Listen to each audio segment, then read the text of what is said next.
बिस्मिल्लाहिर्रहमानिर्रहीम। मसाइल और मालूमात के सिलसिले का एक और प्रोग्राम, और इस प्रोग्राम का जो बाब इस वक्त पेश नज़र है उसमें भुट्टो साहब ने ये बताया है कि मैंने सन 77 के इंतखाबात में धांधली नहीं की थी, हो सकता है कुछ जगह हुई हो। और फिर उन्होंने एक जवाब पेश करने की कोशिश भी, और वो कोशिश ये है कि क्या इंतखाबात में धांधली जो है वो एटमी सलाहियत और इस्तेदाद खोने से भी बदतर है। यानी अगर धांधली कर ली भी गई तो वो एक अच्छे मकसद के लिए की गई थी। ये इस बाब का ये निचोड़ है। इसी बाब के अगले औरात में भुट्टो हुकूमत के जो 5 साल बहैसियत सदर मुमलिकत और बहैसियत वज़ीर आज़म गुजरे थे, उनका इसमें बहुत सारी चीज़ों का इसमें ज़िक्र है, और वो बहुत एक तारीख़ी तौर पर वो चीज़ें महफूज करने की ज़रूरत है। और उसमें उन्होंने बहुत तफसील से उन चीज़ों के बारे में बताया है जो भुट्टो साहब के ज़माने में हुआ था कि 22 अमीर ख़ानदानों के पासपोर्ट जब्त कर लिए गए थे, नूरुल अमीन साहब को नायब सदर बना दिया गया था। और एक अहम बात इसमें ये बताई गई है कि जो आर्मी चीफ तब्दील किए गए, तो एयर मार्शल ज़फ़र को PAF का सरबराह मुकर्रर किया गया जो कादियानी थे, और नेवी में कोई और आदमी मिल ही नहीं सका। कमोडोर लेवल के यानी ब्रिगेडियर लेवल के एक साहब थे हसन हफीज़ अहमद, वो भी कादियानी थे। उनको भुट्टो साहब ने प्रमोट करके पहले क़ायम मुकाम सरबराह मुकर्रर किया बहरिया का, और उसके बाद उनको रेयर एडमिरल और वाइस एडमिरल और एडमिरल के ओहदों पर। ये आप अंदाज़ा लगा सकते हैं कि उस ज़माने में कादियानियों की क्या अहमियत और हैसियत थी। बहरहाल फिर आगे उन्होंने कहा है कि 1971 में ही 19 सनती इदारों के लाइसेंस मनसूख कर दिए गए थे, और जो है सवात में ज़मरुद की जो कानें थी वो भी तहवील में ले ली गई थी। और उसके बाद जनाब दौलत मुश्तरका से पाकिस्तान अलहदा हो गया था, और अमेरिका ने पाकिस्तान की फ़ौजी और इक़्तिसादी इमदाद जो पहले बंद कर दी थी वो बहाल कर दी थी। फिर सदर ने ज़राई इफ़्लाहात का ऐलान किया था भुट्टो साहब ने कि अब कोई 150 एकड़ से ज़ायद ज़मीन नहीं रख सकेगा। हालांकि जो कुछ हुआ इस फैसले का हशर वो सबके सामने है। और फिर सूबे सिंध में कमिश्नरियाँ ख़त्म कर दी गई थीं, और सरकारी डॉक्टरों पर प्राइवेट प्रैक्टिस पर पाबंदी लगा दी गई थी। और खान अब्दुल क़य्यूम ख़ान को जो मुखालिफ पार्टी में ताल्लुक़ रखते थे उन्हें भुट्टो साहब ने, जिनको वो डबल बैरल का कहा करते थे, उनको भी अपनी पार्टी में शामिल कर लिया। फिर उनको वज़ीर दाखिला बना दिया गया। इसी दौरान अबूरी आइन नाफिज हो गया, मार्शल लॉ ख़त्म हो गया, और फिर मुमताज़ अली भुट्टो सिंध के वज़ीर आला, और अताउल्लाह ख़ान मैंगल बलूचिस्तान के, मुफ्ती महमूद साहब सरहद के। और इस तरह से फिर ये सियासी सिलसिला चलता गया। और फिर रुपए की जो कदर थी वो कम कर दी गई थी इसी ज़माने में, और तमाम सरकारी दफातर में फौरी तौर पर उर्दू के निफात का पंजाब में फ़ैसला किया गया था। बलूचिस्तान में पहले ही उर्दू नाफिज थी, सूबे सरहद में पहले ही मुफ्ती महमूद साहब उर्दू नाफिज कर चुके थे, मगर आज तक उर्दू की जो हालत है सरकारी दफ्तरों में वो आप सबके सामने है। शिमला माहिदा अभी सन 72 में हुआ है, वहाँ गए हैं।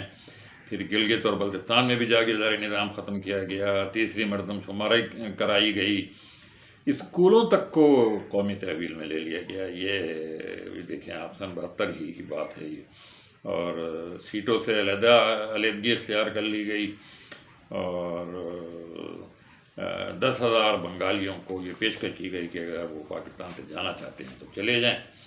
और इस तरीके से शनाख्ती कार्ड का सिलसिला शुरू किया गया। 18 साल से ज़ायद उम्र के तमाम लोगों के लिए लाजमी कर दिया गया कि शनाख्ती कार्ड रखें। ये बहुत सारे काम उस ज़माने में हुए हैं।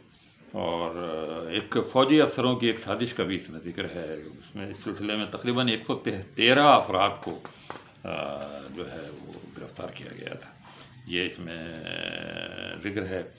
और जो इससे पहले भुट्टो साहब ने बहुत सारे सरकारी अफसरान سبکدوش کر دیے تھے، ان میں جبری طور پر ان میں سے 149 کو دوبارہ بحال کر دیا گیا تھا۔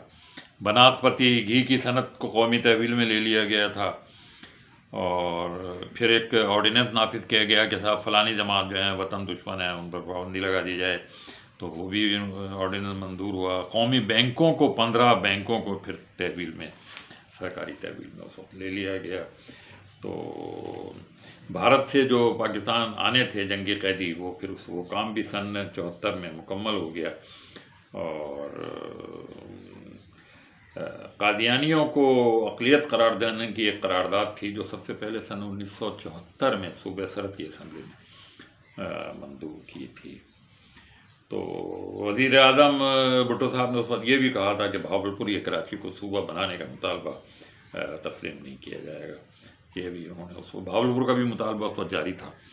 اور پھر حیات محمد شیرپاؤ جو صوبہ سرحد میں پیپل پارٹی کے بہت اہم لیڈر تھے، وہ ایک دھماکے میں ہلاک ہو گئے تھے، اور ولی خان سمیت صوبہ سرحد کے بہت سارے اپوزیشن لیڈروں کو اس الزام میں گرفتار بھی کر لیا گیا تھا کہ وہ شیرپاؤ کی موت کی سازش میں شریک ہیں۔